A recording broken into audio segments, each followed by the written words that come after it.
My name is Aggie Mutuma, and I run Mahogany Inclusion Partners. We're an organization that helps and supports organizations as they take their inclusion journeys. Welcome to this Black Leaders event, where we'll talk about Black leaders, a reminder of what Black Leaders is, a reminder of Black Inclusion Week, and then we'll talk about the week, what's coming up, and the great events you can expect to see. You'll hear from a lot of the team who are actually part of the Black Inclusion Week, so we'll be hearing it straight from the horse's mouth, which is absolutely excellent. So just as a reminder for you, Black Leaders is a group that came together following the death of George Floyd. As I'm sure many of you experienced, there was a lot of activity, a lot of activism, but also a lot of hurt and pain. But out of that hurt and pain and frustration came a real desire to make change. That was from our ally community, but also from us as a people, Black people. And that's where Black Leaders was born.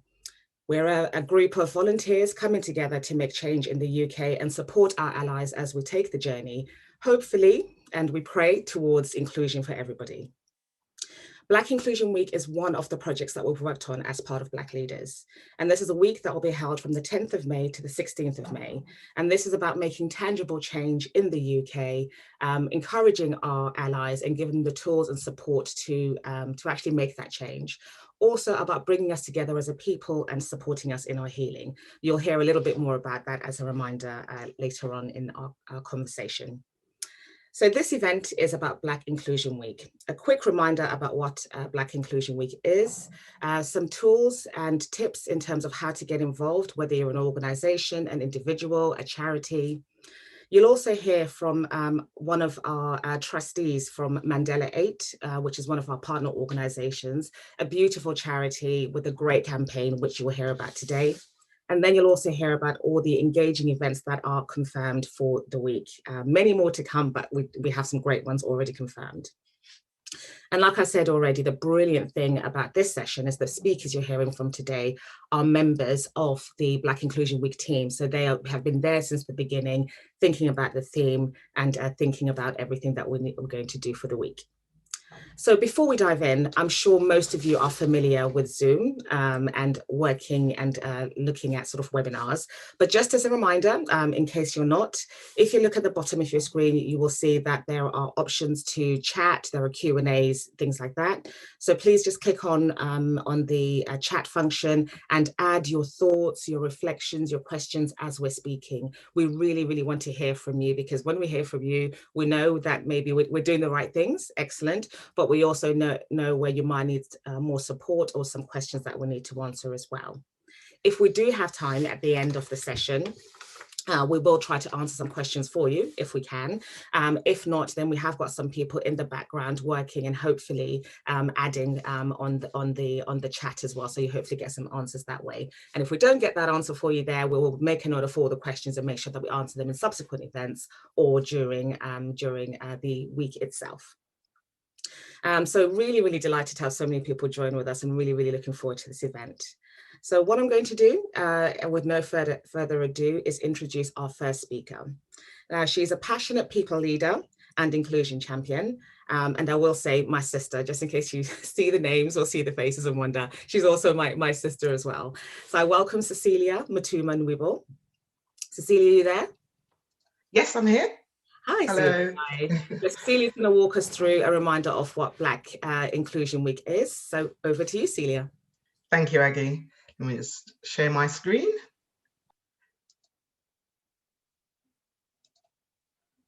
Great. Fantastic. So just to kind of talk through, as Aggie said, a reminder what Black Inclusion Week is. It's an annual event that raises awareness for the importance of Black inclusion and also creates a platform for change for true equality for people of African and Caribbean descent. And also, as Aggie said, it's a celebration of all the impact and that we have put into British society and that we'll continue to make in British society as well. And why is Black Inclusion Week important? The world must not forget the challenges that Black people face. We must continue to have open conversations about these challenges and work together towards a greater inclusion for everyone and to tackle them as we find them. There is a desire to understand and learn in so many. So that's from us understanding our own contribution, but also from our allies in terms of from other communities who want to understand a bit more about the Black experience in the UK and how they can support to help make tangible change. So the Black Inclusion Week is to help with that, to kind of provide learning and time for us to reflect, and also for us to take actions. So I think that's very important for us to kind of be able to make sustainable change, is that we all have to take actions that are tangible, that will make a change and make a difference. And also we need to build prolonged momentum and focus to make the change that will really make a difference. So yes, there's been some improvements in terms of where we've come on our journey for inclusion in this country, but there's still a lot of work that still needs to be done. And we need to continue the focus, continue making the changes in order for us to make this a fair society for all. So now I'll just talk about quickly about the 2021 Black Inclusion Week theme. It's Be the Change. And on the left-hand side there, you'll see a quote from Martin Luther King, where he says, "Injustice anywhere is a threat to justice everywhere." And I think all of us in the UK are people who want to live in a fair and just society.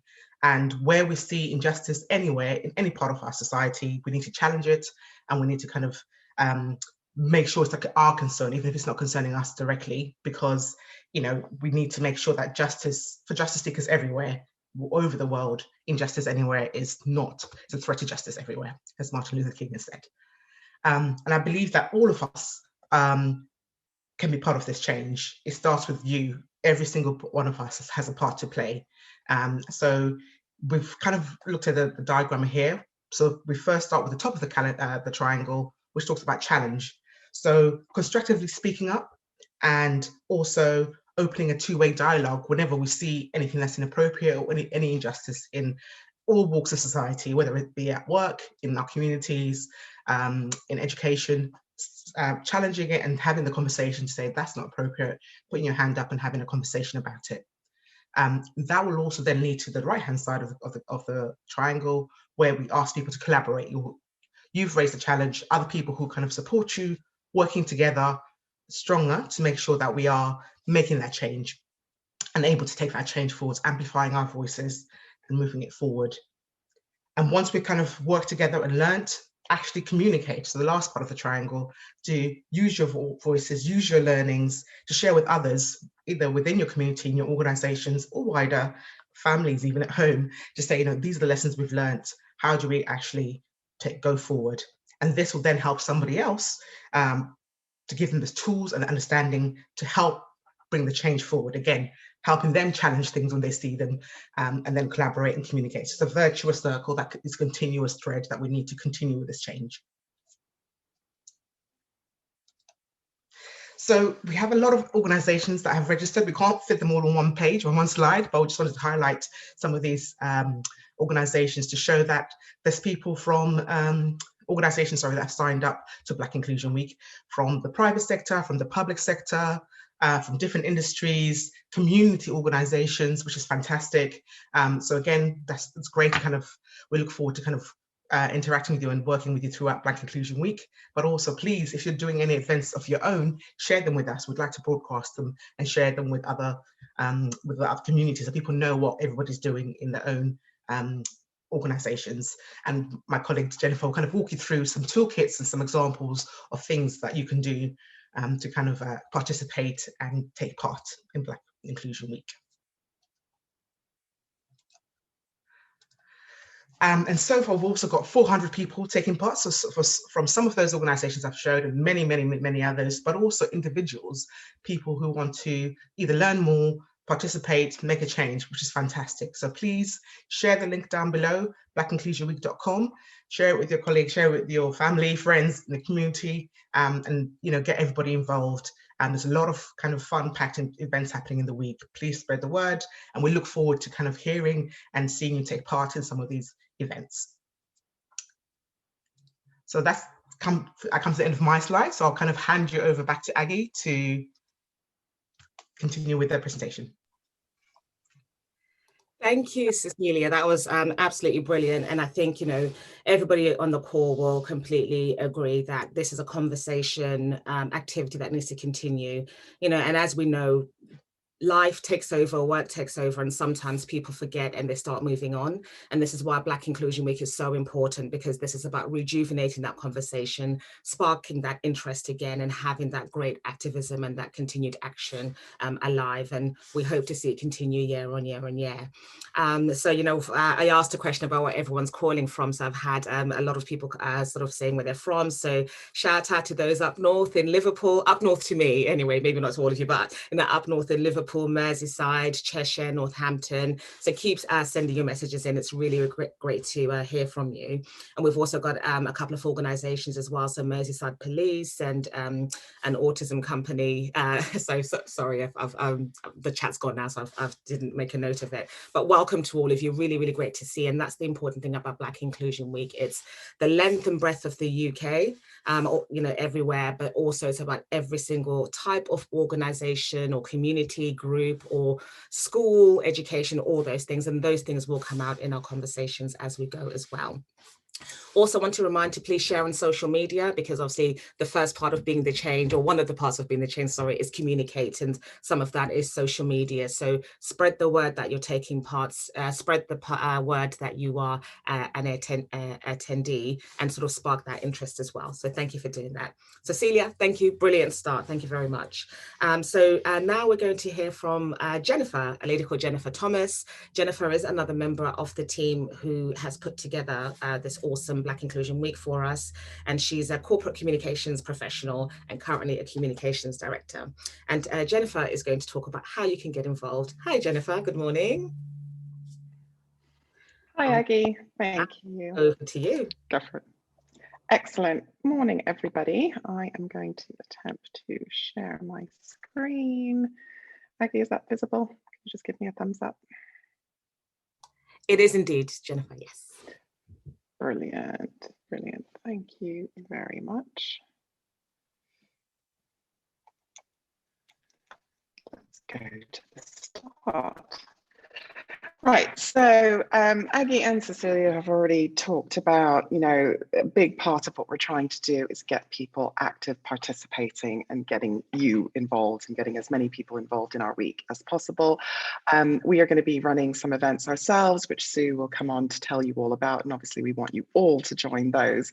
But a big part of what we're trying to do is build momentum across the UK. So again, Aggie has already referenced, any and everybody can take part in this Inclusion Week. And I think, whether you kind of fit in one of these 4 buckets or there's an intersectionality across all 4, doesn't really matter.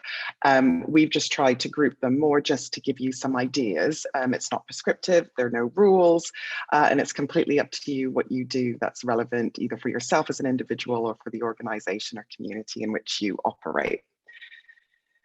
So let's just take a brief second just to think about education and educators and just looking at that space. And just again, I know there's been quite a lot of data, shall we say, coming out, especially given the recent government report in race and ethnic disparities. And whilst we're not going to necessarily debate the validity or the opinions of that survey and report here today, I think it is worth thinking about some of the things that have come out in it. So we know that there are higher exclusion rates for Black Caribbean children in our schools.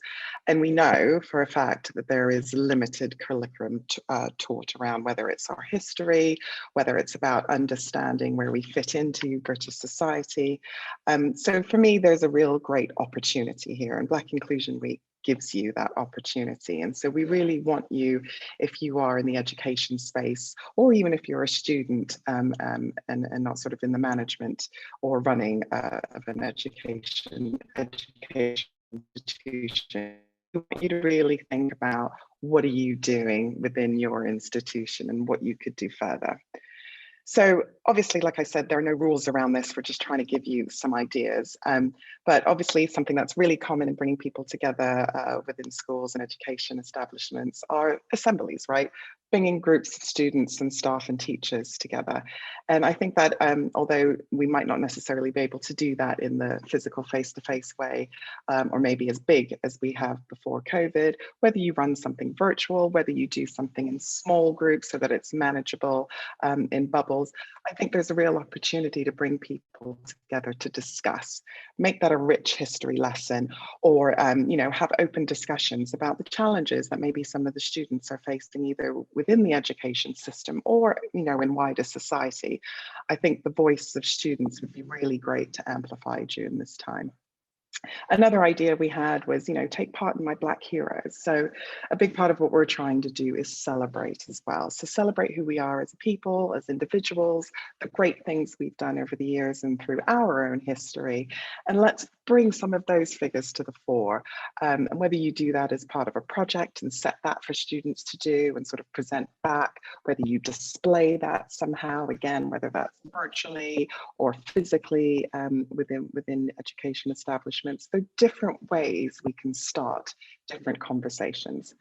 And you've seen Mandela8 on there. I'm not going to steal Dawn's thunder because she's going to tell you much more about that initiative. But again, that's just to highlight that even within the education space, there are lots of things we can do to support organizations operating in our communities. So let's think about the employer space.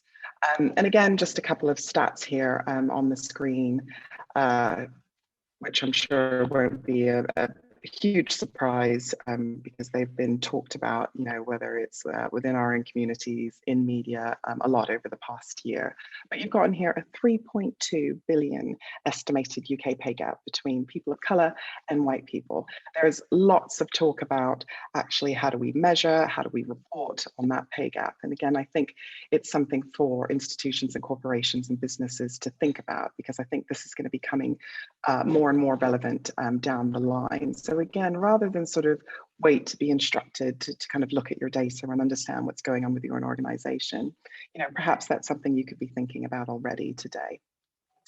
And then there's obviously, again, the gap in Black people within senior roles. So, you know, there's still a lot to do to move diverse talent through an organization, across organizations, and into those senior roles. So again, Black Inclusion Week is going to provide you with lots of opportunities to either do that sort of reflection and talking and communicating space, or maybe you've already got some plans in action off the back of previous commitments you've made or pledges you've made. Now would be a good time to start reviewing that and maybe thinking about how do you report that to your own employees, but equally externally, how do you talk about that as part of your business? And maybe it's time to review that, update that, evolve it, again, based on either what you're seeing from a data point of view or what you're hearing from your employees, and also what's going on outside your doors. You need to bring the outside in as much as the inside out. Again, we've got Mandela8 on there. And again, that's just to think about what you might be able to do from a charitable support, giving of your time space as an organization. And we know that's something a lot of employers do anyway, but maybe now is the time to think about, well, actually, how are you supporting those Black organizations or the organizations that are supporting our Black community? We're also, as part of Black Inclusion Week, going to be talking about our Black Inclusion Index. And again, data is sort of the flavor of the month at the moment, and data is very, very important. And at the moment, a lot of data sits around representation and also around, you know, sort of pay and structure of organizations. But actually, how do you think about how included your Black community and Black employees feel? So definitely watch that space for the Black Inclusion Index. Maybe that's something you want to participate in. And then we've got communities, which I've already touched on. And again, you can reach into your local communities. If you're a large organizations, think about, you know, a large organization that's organized across different areas of the UK. Think about some of the charitable organizations that are relevant to your local community and really relevant to your employees. And just think about how you actually go about researching, exploring those, maybe go beyond your comfort zone of what you've done before, and have some sort of initiative to support a particular cause, or again, to give your time and resources within your community. And obviously all of us are individuals, and whilst, like I said before, you might play in either the educator box, the employer box, or maybe you are already active in the community. As an individual, there's lots we can do. And I think thinking about how you amplify voices, how you call out things that maybe aren't quite right, how you talk about the things you're doing, or if you're part of something, whether that's your own organization, whether that's in the community. All of that is really, really important for this week that we're pulling together. We really want people amplifying, talking, discussing amongst each other, everybody thinking about, however big or small, what's the contribution you can make as an individual. So on blackinclusionweek.com, we've got sort of a full toolkit that you can go and look at, whether, like I said, you're part of an organization or you want some other ideas as individuals. These are all ideas, helpful tips, hints, things to kind of get you started. But like I said, there's no hard and fast rules. Do what you think is right, either for you as an individual, the organization you're part of, the community you operate in. But the key takeaway is we need you, we need all of you, we need a diverse mix of people really participating this week. So we're really counting on you. So with that, I'll go back to Aggie. Thank you, Jennifer. That's absolutely brilliant. And I think some really helpful tips. There's much more, as Jennifer said, within the toolkits, but I think that was some really good helpful tips to give people some thought. And we've actually had someone call in, I've written it in my notes somewhere. So a lady called Emma, Emma Rothwell, here we go. And it sounds like you work in a school, Emma, and Emma's spoken about the fact that they're going to ask in each of their lessons that week, they're going to ask their students to talk about their Black heroes, which is absolutely brilliant. So Emma, if you don't mind sharing that again, because I think there may have been a bit of a glitch in the system where everyone couldn't see everyone's comments and it just came to our panelists, but it looks like Kira has just figured it out. So if everyone could just go to the drop down on top of their chat box where it says it's got, probably says all panelists, there should be a drop down that allows you to say to all panelists and attendees. If you do that, like Tim Vaughan from Cork Island, hey Tim, has just done, then everyone should be able to see your comments as well. Yes, I see you've done that, Emma. Thank you very much. So keep coming that through, because I think part of the beauty of these sessions is that everybody learns from each other as well. So yes, hello everyone from the length and breadth of the UK, and keep bringing those ideas and sharing them with everyone. Thank you very much. So Jennifer, thank you very much. That was great and really helpful. And I'm sure some people have taken some ideas away from that. So now we're going to have Dawn. Hi, Dawn. Hi.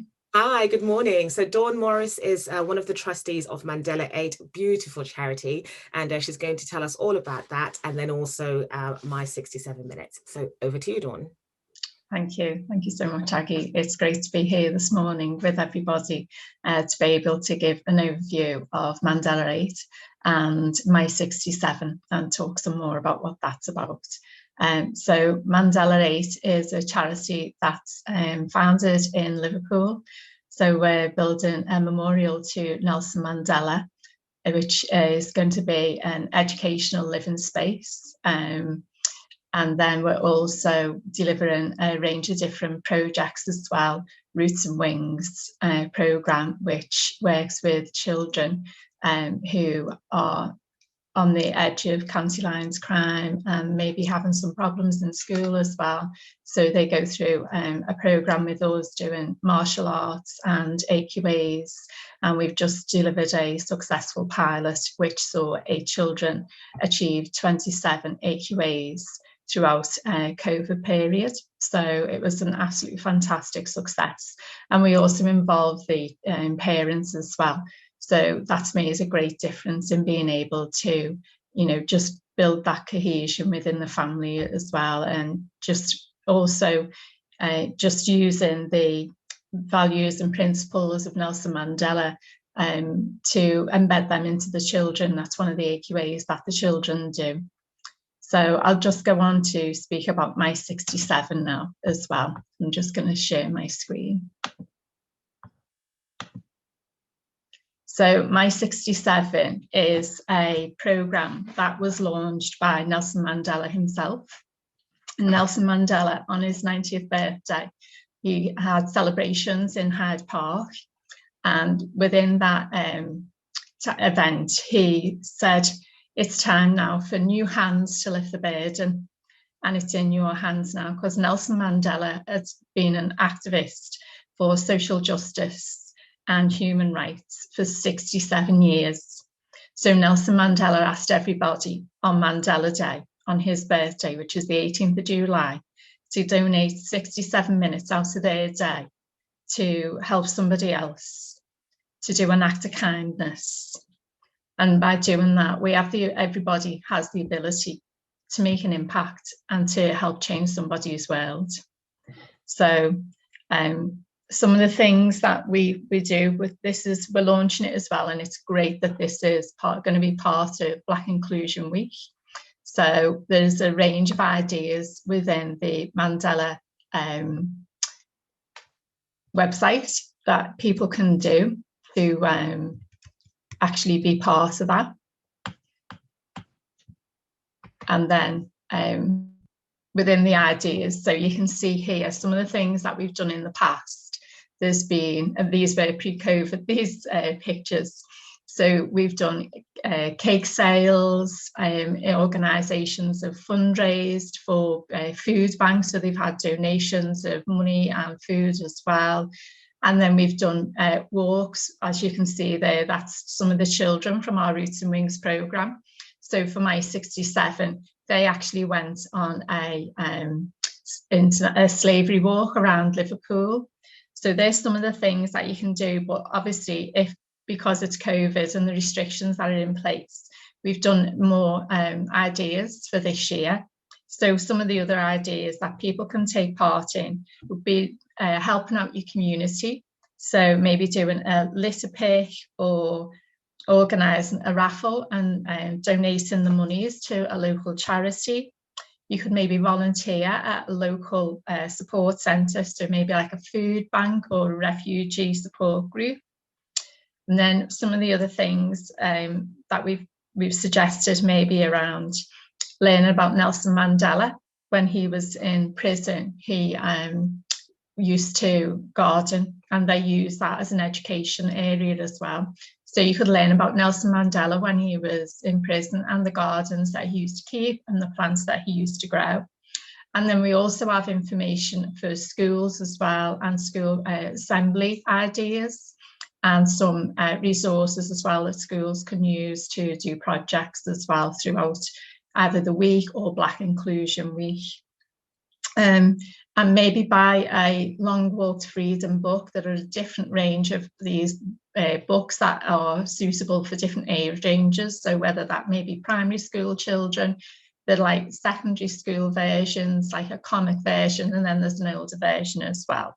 So you can see Mandela, we do host Mandela Week instead of Mandela Day, which gives more people an opportunity to be involved.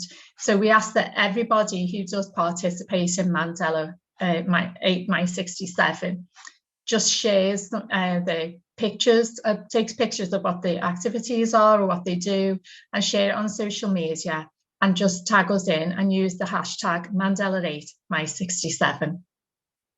So it'd be just great if people can get involved, and it links back into, you know, Black Inclusion Week and the different categories that Jennifer's just spoken about, just you know, whether it's employers or communities or an individual or an education setting. There's a whole host of ways that My 67 can be adapted and implemented in each different section. So you know, it's just a great way really of really having an impact on the world around you. So it would be great for people to be involved and embrace My 67, and then see the links and the synergies with Black inclusion. That is brilliant, Dawn. Thank you very much. And I think when I came across, well, I think Mandela's awesome. I think Nelson Mandela is such a beautiful leader, and what I know of him, I just think, wow. And when I came across my 67 minutes, and even what you've just told me today around, his statement around it's time for others to pick up the load now, I think that is such a poignant statement to make, and it's exactly what we're talking about today, really, isn't it? It's about, yes, we're still in a place where, we still have energy within us to also carry the load, but it's also about allies supporting and helping us carry that load as well. Absolutely beautiful. I will definitely be taking part in my 67 minutes, and I'll be doing so with my 2 children as well. So thank you so much for taking us through that, Dawn. And it's really awesome to see everyone that your comments are coming through now. Thank you so much. And Andrew, thank you for working with your music therapist to share the My Black Hero. That is absolutely beautiful. And Faye at Blackfest, absolutely, yes, we'll be in touch. You're one organization that I've had in my radar, and we need to talk to them. So really happy that you want to chat as well. So thank you very much. So our final speaker, we have Sue Liburd, who is an awesome lady. When she talk to us about all the different things that she's doing, we always say, so when do you actually sleep? When do you sleep? But she's a wonderful lady, a consummate professional, a non-exec director, coach. Like I said, so many things. The list is way too long. But Sue is going to talk us through Black Inclusion Week and some of the awesome events that we have lined up. Over to you, Sue. Thanks, Aggie. Good morning, everybody. I have the absolute pleasure of just sharing with you some of the events that are already planned. So allow me to share my screen. Hopefully you can see that. That'd be great. Aggie, can you see that? Yes, we can, Sue. Perfect. Wonderful. So one of the things about this week, I think it's really worth us just acknowledging, is that the week is what we're hoping is going to be a really diverse mix of experiences and events. And the events, obviously, that I'm going to share with you now are events that we as Black leaders have curated or will be curating and running throughout the week.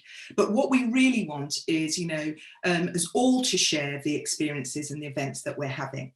Now, the thing is about these events, particularly during this week, is what we want to have fun with serious intent. So not all of the events need to be, terribly intense and very, very heavy. We want debate, we want discussion, we want laughter, we want sharing, we want community to come together, educators to come together, people to mix with people possibly that they wouldn't ordinarily mix with.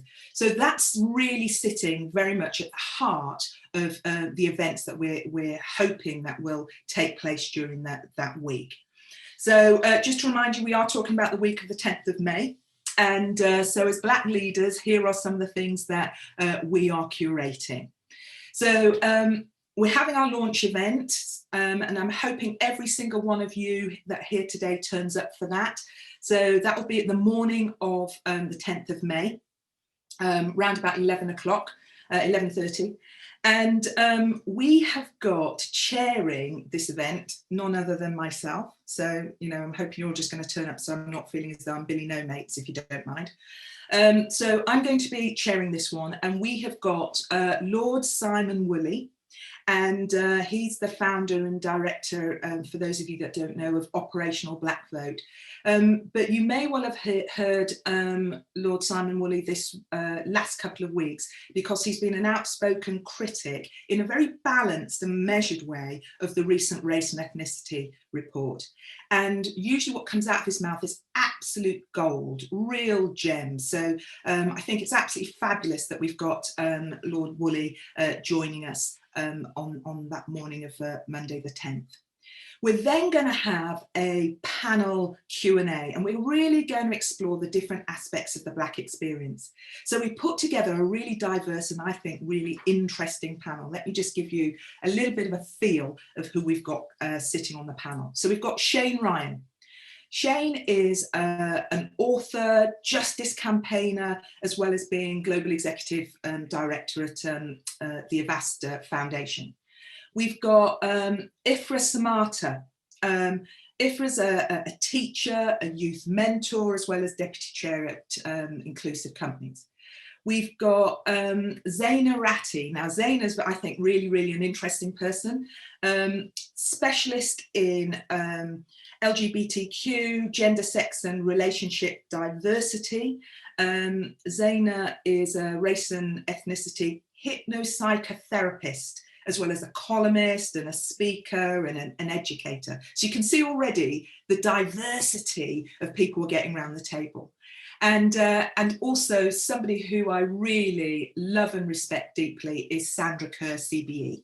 Now, Sandra is a race equality director, works with business in the community, and is the voice and the spokesperson and the driver and the passion behind the Race at Work survey. So we're going to get lots of data, lots of facts, but we also get pragmatism. So this isn't a group of people just sitting around the table, just navel gazing. We're going to have facts, information, practical things that we can do. But like I say, we'll have laughter and engagement as well. So that's going to be our launch event as we explore the different aspects of the Black experience. Then on Tuesday, so the next day, as we all know, the importance of education. Education really matters. And on Tuesday, what you're going to find out about is this new program. It's a Black Empowerment Leadership Program. So the Open University with Black leaders and inclusive companies have come together to design a new transformative leadership program. This is a program like no other. All right, they brought together a team of world-class facilitators, academics to design this program. And the idea is that this program is going to inspire individuals to become really impactful agents of change. And a lot of education programs, whether you're doing certificates, diplomas, whether it's an apprenticeship, whether it's a degree, postgraduate, your PhDs, all of that, what invariably happens is people go through a program and they get so much value and then they leave. What this program has right at its heart is that peer-to-peer experience. So people are going to bring real experience, action learning is going to take place, but also the idea is that we're going to build a community, build a network whereby people support each other for years to come. Because one of the things about advancing one's career, having significant influence, the power lies within people's networks. So one of the things that this program does, this leadership empowerment program, is build robust, engaging, sustainable networks. But anyway, I'm getting ahead of myself and everybody's going to find out all about that on the Tuesday. All right. Then on the Wednesday, I'm going to be chairing a session around what's really changed. So we've got, again, a diverse group of people coming around the table from different sectors, from education, from health, from local government, from corporate business. Because one of the things we recognised was, a year ago, coming up for a year ago, when George Floyd was murdered, we have lots of organisations doing their black squares on their, on their websites and on their social media, making grand statements and commitments. So what this session is looking at is what's actually changed. What have organisations actually been doing? So we're going to have a really interesting discussion about, has anything really changed? And I'm hoping that things have, but we're going to really unpack that during that session. Then on Thursday, to pick up on the theme of, what have organisations been doing, one of the amazing things I think that the London Chamber of Commerce did, they said, well, look, we are going to make sure that we build something that's sustainable. So one of the things they created was the BBA, the Black Business Association. And the Black Business Association focuses on Black entrepreneurialism, Black business leadership, Black business owners. And what we've organised and we've partnered with BBA and the Chamber of Commerce to do is to create a panelled event. And that's going to be chaired by Lord Hastings. And we've got a panel of really inspiring Black business owners. We're going to hear about their journeys. We're going to hear about their challenges, the highs and the lows. Anybody that's been in business knows that you have some, good days and not so good days, good years and not so good years. So you're going to learn about the experience of being a Black business owner and how they receive support and the lessons that they've learned and how they've shaped their business. So let me give you a little bit of a flavour, if you don't mind, of some of the people that will be on that panel. So we've got Kwaku Dapper. Now, Kwaku is the founder of Dapper Chocolates. Now, I'm a bit of a chocolate, I've got to say, a bit of a chocolate fan. And Dapper Chocolates in particular are pretty special. They're handcrafted, right from the bean, right to the bar and to the individual chocolates. They only work in micro batches, so this is not a mass market product at all, absolute quality. They only use the finest ingredients, so the finest cocoa beans, for example, premium ingredients left, right and centre. But they're great for vegetarians and vegans because they're non-dairy. They use coconut milk. So this business has, from concept to, growth, going to learn some of those lessons. We've also got on this panel Denise Nurse from the Black Founders Hub. Now, Denise was a former broadcaster, as a speaker, a former solicitor, certainly an award-winning entrepreneur. And one of the things about the Black Founders Hub, of which she co-founded, is a peer-to-peer networking organisation. But the thing is, this particular hub and community has really scaled. We're talking about, significant numbers of people who are being impacted by the work of the Black Founders Hub. So it's really, I think Denise is going to provide a really useful insight, I think, for anybody that's running a business or looking to run a business.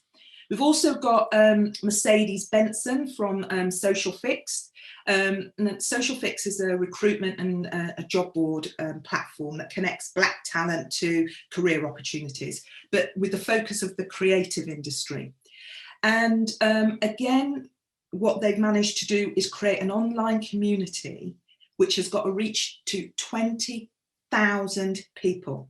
So that's what I mean about some of the people that are really bringing some really interesting experiences in order for everybody to drink on and learn from. And we've got a couple more, which I'll just briefly touch on. As we've said, organisations last year made big commitments. So some of our partners, so we're going to get the corporate perspective on Friday, and we're going to talk about organisations as allies. So this is what organisations committed to and what they're doing in this space to be creative. And mindful that a week doesn't just finish on Friday, what we're also doing is on Saturday, we've got a couple of hours where we're going to look at how you undo your social conditioning. And an organisation called Kai Flow, which is a specialist in social innovation practice for individuals and teams and organisations, are going to have an interactive discussion. So as you can see, a little bit of a flavour in terms of what's going to be taking place during that week. But obviously we want you to be fully engaged and participate and create some of your events. So anyway, over to you, Aggie. Thank you, Sue. Thank you so much. And what an awesome week of events, like absolutely amazing. And what we'll work to do, a question has been asked in the chat around if you can't come, what happens? So I think as long as you register for all the events that you want to attend, we will work to ensure that we record all our events. Now we can't confirm and we can't promise because it depends on some of the speakers and the panelists and how they feel about what they're sharing. But our aim will be to record. If we can't, then we'll apologize in advance. But where we can, we will, and we'll share. Absolutely amazing. I'm really thrilled, and it's only 30 days away, so that's brilliant. And what I want to say to everyone who has spoken and everyone who's taking part in the chat this morning and been here with us is thank you. Thank you for being here this morning. Thank you for taking the time to take part. Thank you for your comments. It's really encouraging to hear people sort of giving thumbs up and saying, yes, this is great, and speaking about the support that they need.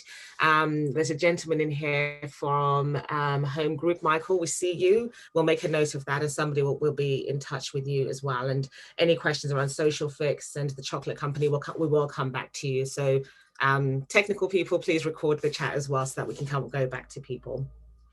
So needless to say, absolutely brilliant event in Black Inclusion Week. Hopefully everybody on the call and people wider than that can see the merits of such a week and get involved. We have so many organizations that have been in contact telling us that they're actually holding their own internal events as well within their organizations. So if you're an organization on the call or you're representing one, please hold your own events as well and tell us about it. Let us know what you're doing.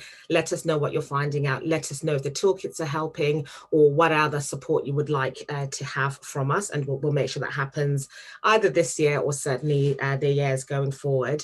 Again, speak about it on social media, let people know that you're involved, let people know that you're engaged.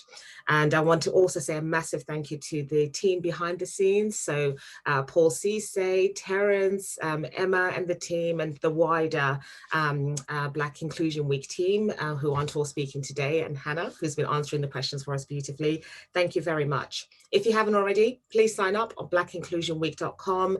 Information, toolkits, all the graphics, etc. are on that website for you as well. And then what I want to do is leave us with one quote, which I think is absolutely beautiful, from a man who I'm sure most of us on the call love, Barack Obama. And he says that nothing can stand in the way of the power of 1 million voices calling for change. And that's exactly what we're doing with Black Inclusion Week. This year, we are being the change and being the change that we want to see in the world. Thank you, everyone. Thank you for being one of those 1 million voices. And I look forward to seeing you all taking part in Black Inclusion Week. Thank you.